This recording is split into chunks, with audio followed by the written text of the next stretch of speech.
منگل کے دن یہ دولت کی ایک تسبیح جس نے پڑھی غیب سے ہی اس کے سارے معاملات حل ہو گئے۔ جھوٹ لگتا ہے تو بے شک آزما کر دیکھ لو۔ بسم اللہ الرحمن الرحیم۔ محترم ناظرین، منگل کے دن یہ ایک تسبیح جس نے پڑھی غیب سے ہی اس کے سارے معاملات حل ہو گئے۔ سینے کا راز پہلی بار بتا رہا ہوں۔ محترم ناظرین و کرام، آج آپ کے لیے ایک ایسا مجرب اور آزمودہ عمل لے کر حاضر خدمت ہوا ہوں کہ اگر آج آپ اس عمل کو میرے بتائے ہوئے طریقے کے مطابق کر لیتے ہیں تو انشاءاللہ تعالی دولت بارش کی طرح آپ کے گھر پر برسے گی، دولت آپ پر فدا ہو جائے گی۔ محترم ناظرین و کرام، اگر آج کی یہ مختصر سی ویڈیو آپ لوگ مکمل دیکھ لیتے ہیں تو یقین کریں یہ پورا عمل آپ کو اچھی طریقے سے سمجھ بھی آ جائے گا، اور میں آپ کو گارنٹی دیتا ہوں کہ آپ کی زندگی بھی بدل جائے گی۔ لیکن شرط صرف اتنی ہے کہ وظیفے کو صرف دیکھنا نہیں ہے، اس کو سچے دل سے اور سچی نیت کے ساتھ کرنا بھی ہے، تبھی آپ کو فائدہ ہوگا۔ جو میرا بھائی، جو میری بہن منگل کے دن عصر کی نماز کے بعد صرف اور صرف ایک مرتبہ اس سورت کو پڑھ کر اللہ سے ہاتھ اٹھا کر دعا مانگتا ہے تو اس کی دعا فوراً قبول ہو جاتی ہے۔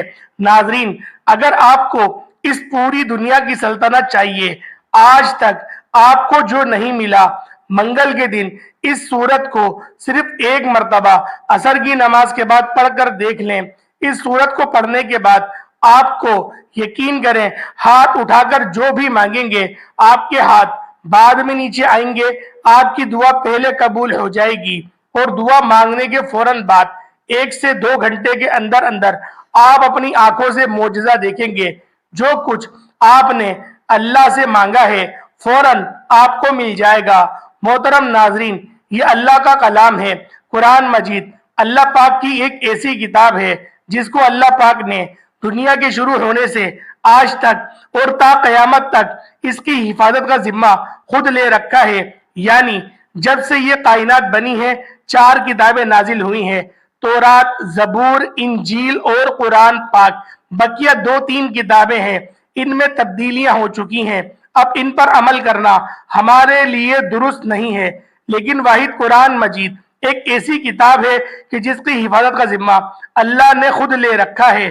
میرا اللہ قرآن میں فرماتا ہے، میں جسے چاہوں عزت دوں، جسے چاہوں ذلت دوں، جسے چاہوں بیٹا دوں، جسے چاہوں بیٹیاں عطا کر دوں، اور جسے چاہوں دونوں ہی عطا کر دوں، جیسے چاہوں کچھ بھی نہ عطا کروں، جسے چاہوں رزق کھول دوں اور جس کا چاہوں رزق تنگ کر دوں۔ تو ناظرین و کرام، یہ میرے اللہ نے قرآن میں واضح آیات میں بتا دیا ہے۔ ہمیں قرآن مجید کی ایک ایک جو آیت ہے، ایک ایک جو زبر زیر پیش ہے، وہ حق ہے، وہ سچ ہے، اور قرآن مجید میں اتنی برکت ہے، اتنی طاقت ہے کہ ایک مرتبہ اگر اس قرآن کو جو شخص اپنے سینے سے لگا لیتا ہے تو پھر اس دنیا کی کوئی ایسی چیز نہیں جو اس کو حاصل نہ ہوگی، اور اس کی دنیاوی تمام تر پریشانیاں ختم ہو جائیں گی۔ قرآن مجید اللہ کی سچی کتاب ہے، یہ اللہ کا پیغام اپنے بندوں کے نام ہے، اس سے ایمان بڑھتا ہے اور دلوں کے زنگ اترتے ہیں۔ قرآن مجید کی تلاوت کرنا باعث برکت اور ثواب ہے، مگر افسوس کا مقام ہے کہ ہماری اکثریت تلاوت قرآن مجید سے غافل ہے، دنیا کے کاموں میں اپنا وقت لگانے سے گریز کرتے ہیں، جبکہ تلاوت قرآن کے لیے وقت نہیں ملتا اور بہانے لگاتے ہیں۔ یقین جانیں تلاوت قرآن پاک سے اللہ وقت میں برکت ڈال دیتا ہے۔ آج سے یہ عہد کریں کہ انشاءاللہ قرآن مجید کی تلاوت کے لیے روزانہ وقت نکال کر کم از کم 2-3 رکوع تلاوت کریں گے، اور اس کو سمجھیں گے، اس کو ترجمے کے ساتھ پڑھیں گے، تاکہ پتہ چلے اللہ تعالیٰ اپنے بندوں سے کیا فرماتے ہیں۔ قرآن کی تلاوت کی فضیلت کے بارے میں قرآن و سنت کی روشنی میں جانتے ہیں۔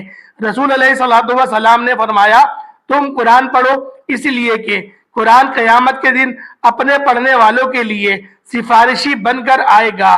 ایک دوسری حدیث میں ہے کہ قرآن کی سفارش کو قبول کیا جائے گا، قرآن کو پڑھنے کے بعد اس کو اپنی عملی زندگی میں لانے والوں کے لیے بھی جھگڑا کرے گا اور نجات دلائے گا۔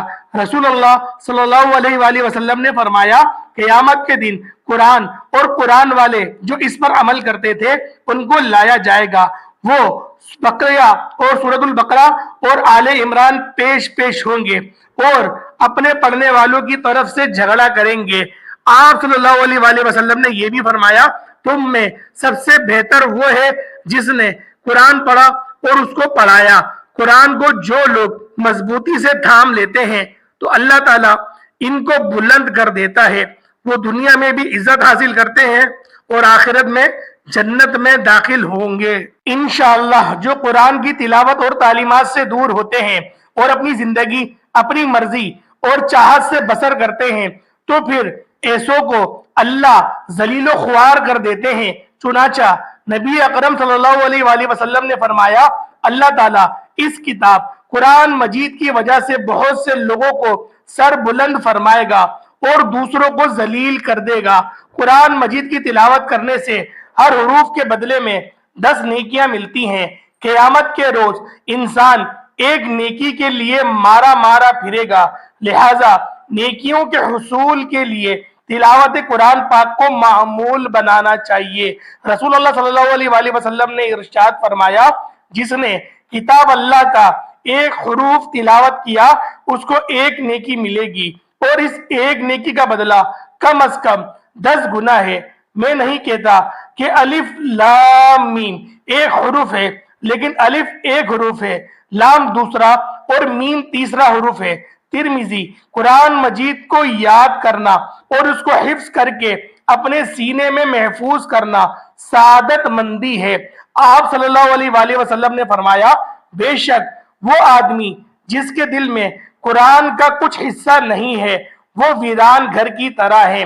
سیدنا ابو موسیٰ اشعری رضی اللہ تعالی عنہما کہتے ہیں کہ رسول اللہ صلی اللہ علیہ وآلہ وسلم نے فرمایا قرآن پڑھنے والے مومن کی مثال ترنج کی سی ہے کہ اس کی خوشبو بھی عمدہ ہے اور اس کا مزہ بھی اچھا ہے، اور قرآن نہ پڑھنے والے مومن کی مثال کھجور کی سی ہے کہ اس میں بو نہیں مگر مزہ میٹھا ہے، اور قرآن پڑھنے والے منافق کی مثال نازبو ایک خوشبودار پودا کے مانند ہے کہ اس کی بو اچھی ہے لیکن اس کا مزہ کڑوا ہے، اور قرآن نہ پڑھنے والے منافق کی مثال کوڑ تانبے کی سی ہے کہ اس میں خوشبو بھی نہیں اور مزہ بھی کڑوا ہے۔ قرآن کریم کی تلاوت بجائے خود اجر و ثواب کا باعث ہے، چاہے پڑھنے والا اس کے معنی اور مطالب کو سمجھتا ہو یا نہ سمجھتا ہو۔ اس کے ایک ایک حروف پر 10 نیکیاں ہر پڑھنے والے کو ملیں گی جیسا کہ احادیث میں فرمایا گیا ہے۔ تاہم یہ حوض اللہ کا فضل و کرم ہے کہ وہ ہر پڑھنے والے کو اجر عظیم سے نوازتا ہے، لیکن بغیر سمجھنے پڑھے ہوئے انسان کو ثواب تو یقیناً مل جائے گا، لیکن قرآن کے نزول کا جو اصل مقصد ہے وہ اسے حاصل نہیں ہوگا۔ وہ مقصد کیا ہے؟ ہدایت اور روشنی۔ یہ تو صرف اسے ہی ملیں گے جو قرآن کو سمجھنے کی اور اس کے معنی اور مطالب سے آگاہی حاصل کرنے کی کوشش کرے گا۔ آج اس قرآن کے پڑھنے والے تو لاکھوں نہیں کروڑوں کی تعداد میں ہیں، لیکن اس میں بیان کردہ اصول و ضابطہ اور تعلیمات و ہدایت کو سمجھنے والے کتنے ہیں؟ تھوڑے، بالکل تھوڑے۔ حالانکہ اللہ تعالیٰ نے فرمایا ہم نے قرآن کو آسان کیا ہے، نصیحت حاصل کرنے کے لیے ہے۔ کیا پس کوئی ہے نصیحت حاصل کرنے والا؟ ناظرین و کرام، منگل کے دن قرآن مجید کی ایک مختصر سی سورت کا وظیفہ ہے آپ کی خدمت میں لے کر حاضر ہوا ہوں، اور اس سورت کی برکت یہ ہے کہ اگر آپ کو دولت کی ضرورت ہے، پیسوں کی شدید ضرورت ہے، آپ کو ذاتی گھر کی شدید ضرورت ہے، کیونکہ ذاتی گھر ایک بہت اہم چیز ہے۔ ناظرین، آج کے اس دور میں میں سمجھتا ہوں کہ خوش نصیب لوگ ہیں کہ جن کا ذاتی گھر ہے، تو جن کا نہیں ہے منگل کے دن اس عمل کو کر کے ایک مرتبہ ہاتھ اٹھا کر اللہ سے مانگ لو، آپ کو 1 مہینے کے اندر اندر آپ کا ذاتی گھر مل جائے گا، کیونکہ کرائے کے گھر میں رہنا بھی ایک بہت بڑی پریشانی ہے۔ ناظرین، ہر گھڑی دل میں خوف رہتا ہے کہ اب مالک مکان کا فون آئے گا اور وہ کہے گا کہ اپنا سامان نکال دو کیونکہ ہم خود اس گھر میں شفٹ ہو رہے ہیں، یا پھر بعض اوقات